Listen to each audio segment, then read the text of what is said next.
राहुल गांधी ने जो मांगे करी है उनके समर्थन में सभी लोग आए हैं। बीजेपी का कार्यकर्ता डरा हुआ है, जनता पीछे भाग रही है, वो आगे आगे भाग रहे हैं। राहुल गांधी के आह्वान पे लड़ेंगे मरेंगे। वो तो नाटक था उनका, मिली भगत थी। आप देख रहे हमारे लोग कितना अनुशासन में आए यहाँ पर, क्योंकि उनका विश्वास हिंसा में है और हमारा विश्वास अहिंसा के अंदर है।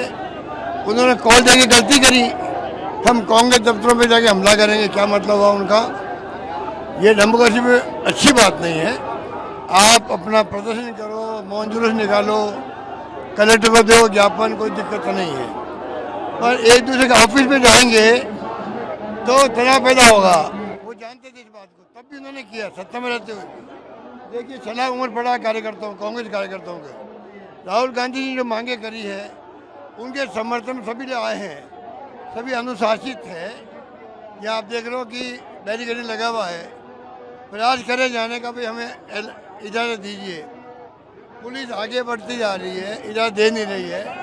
हमारे अध्यक्ष जी बातचीत कर रहे हैं, आगे हम देखते क्या फैसला होता है। जो फैसला होगा सबको मंजूर होगा। राहुल गांधी जी ने भी कुछ देर पहले प्रेस कॉन्फ्रेंस करा था, संबोधित करा था, उन्होंने कई बातें बोली। यही तो हम सुन के आए हैं। राहुल गांधी जी बोले हैं, वही पूरा देश बोल रहा है, युवा पीढ़ी बोल रही है, हर घर के परिवार के लोग बोलने लग गए हैं, क्योंकि वो दुखी पहले से ही है।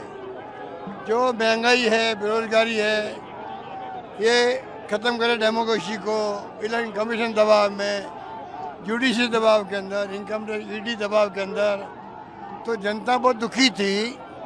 तोड़ फोड़ हो रही है MLA MP की, सरकारें गिरा रहे हैं, ये सबके जहन में बैठा हुआ था।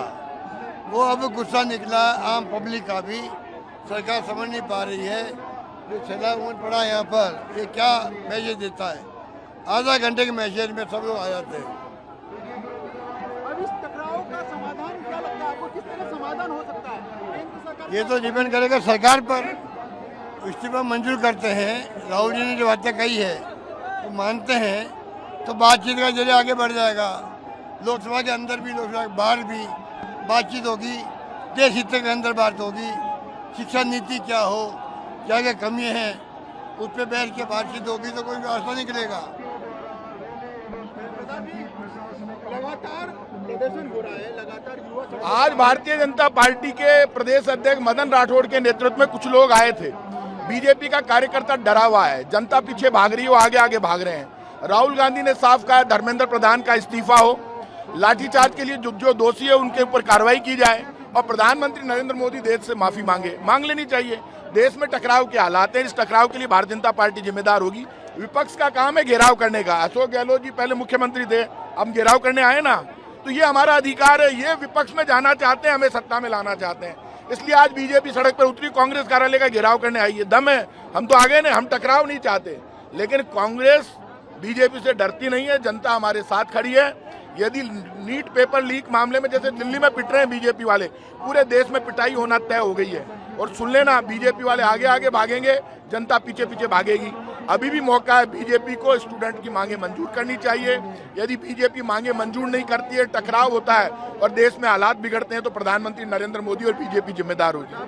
बीजेपी के प्रदेश अध्यक्ष या दो नेता है, वो कह रहे हैं कि कांग्रेस बटी हुई है। आज किस प्रदेश में सचिन खट्टे बटेड़ी आ गया ने अशोक गहलोत साहब, पूर्व मुख्यमंत्री। अब एक बात बताइए, पूरी कांग्रेस एक मंच पर है, हर नेता का अपनी अपनी जगह काम होता है। एक्स चीफ मिनिस्टर खड़े हैं, डोटासरा जी खड़े हैं, पूरी कांग्रेस, ये कांग्रेस परिवार खड़ा है, यही एकजुटता है। सड़क पर खड़े हैं ना, लड़ने के लिए तैयार है, मरने के लिए तैयार है। राहुल गांधी के आह्वान पे लड़ेंगे मरेंगे, लेकिन नीट पेपर के मामले में धर्मेंद्र प्रधान का इस्तीफा लेंगे।